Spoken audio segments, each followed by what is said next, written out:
পুকুরের জল মেশাও আস্তে আস্তে করে। মাদারিহাট বীরপাড়া ব্লকের ধুমচি ফরেস্টের বনবস্তি রাভাবস্তির 20 জন বাসিন্দাকে সোমবার থেকে বুধবার পর্যন্ত আধুনিক পদ্ধতিতে মাছ চাষের প্রশিক্ষণ দিচ্ছে ভারতীয় কৃষি অনুসন্ধান পরিষদের অধীনস্থ কেন্দ্রীয় মৎস্য শিক্ষা সংস্থান। প্রশিক্ষণের দ্বিতীয় দিন মঙ্গলবার ওই 20 জনের প্রত্যেকের পুকুরে বিনামূল্যে 1500টি করে মাছের পোনা ছাড়ল সংস্থাটি। কেন্দ্রটির প্রধান তথা প্রিন্সিপাল সায়েন্টিস্ট তাপস কুমার ঘোষাল এবং আরেক প্রিন্সিপাল সায়েন্টিস্ট পরিমল সর্দার এদের প্রশিক্ষণ দিচ্ছেন। পরিমলবাবু জানান, আধুনিক পদ্ধতিতে মাছ চাষ করতে হলে জলের গুণমান রক্ষা সহ বিভিন্ন বিষয়ে জ্ঞান থাকা প্রয়োজন। এজন্যই রাভাবস্তির বাসিন্দাদের প্রশিক্ষণ দেওয়া হচ্ছে। বনবস্তির বাসিন্দাদের আর্থিকভাবে স্বনির্ভর করতে প্রশিক্ষণের ব্যবস্থা করা হয়েছে বলে মঙ্গলবার জানান দুই মৎস্য বিজ্ঞানী। নমস্কার, আমার নাম পবিত্র রাভা। আমি ডুমচি রাভা বস্তির বাসিন্দা। আজকে আমাদের এখানে আধুনিক পদ্ধতিতে মাছ কীভাবে চাষ করতে হবে ওইটা নিয়ে 3 দিন প্রশিক্ষণের আয়োজন করেছে ডক্টর পরিমল সরকার এবং ওনার সাথে ডক্টর একজন এসেছেন। আমরা এদেরকে পেয়ে অনেক খুশি।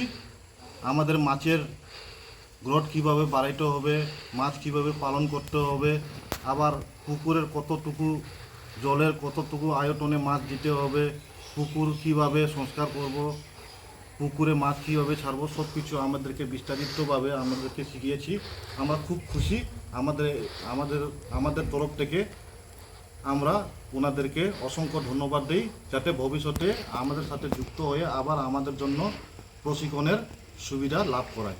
ধন্যবাদ। নমস্কার, আমি ডক্টর পরিমল সর্দার, প্রধান বৈজ্ঞানিক, ভারতীয় কৃষি অনুসন্ধান পরিষদের অন্তর্গত কেন্দ্রীয় মৎস্য শিক্ষা সংস্থানের কলকাতা কেন্দ্র থেকে আমরা আলিপুরদুয়ার জেলার মাদারিহাট ব্লকের ধুমচি রাভাবস্তিতে আদিবাসী মৎস্য চাষিদের প্রশিক্ষণ দেওয়ার জন্য এখানে এসেছি।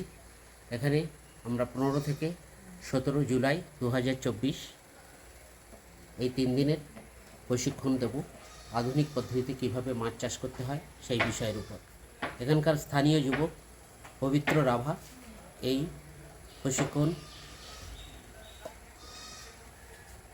অর্গানাইজ করেছেন।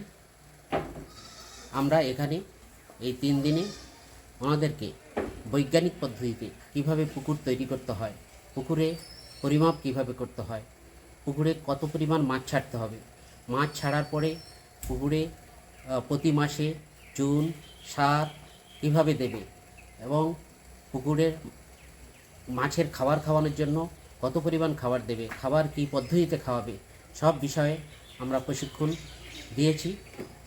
এবং পুকুরের জলের গুণাগুণ ঠিক রাখার জন্য পিএইচ, অক্সিজেন কীভাবে পরিমাপ করবে সে বিষয়েও শিক্ষাদান করিয়েছি। এবং আমরা হাতে নাতে শিখিয়েছি কীভাবে পিএইচ, জলের অক্সিজেন মাপতে হয় সেগুলো শিখিয়েছি। সেগুলো অপটিমাম লেভেলের নিচে থাকলে রেকটিফাই করার জন্য কী কী ব্যবস্থা নেওয়া উচিত সেই বিষয়েও আমরা শিখিয়েছি। আমাদের 19 জন মহিলা এবং 1 জন পুরুষ আদিবাসী শিক্ষার্থী এই প্রশিক্ষণ শিবিরে যোগদান করেছিলেন এবং তারা খুব মনোযোগ সহকারে আমাদের এই প্রশিক্ষণ থেকে জ্ঞান নেওয়ার চেষ্টা করেছেন। আমরা আশা করছি আমরা যা শিখিয়েছি তারা ভালোভাবে শিখেছেন এবং আমাদের এই শিক্ষাকে তারা তাদের পুকুরে কাজে লাগিয়ে তাদের পুকুরে মাছ উৎপাদন বাড়াতে সক্ষম হবে এবং তাদের জীবিকার মান উন্নত করতে সক্ষম হবে। এই বলে আমি আমার বক্তব্য শেষ করলাম। নমস্কার।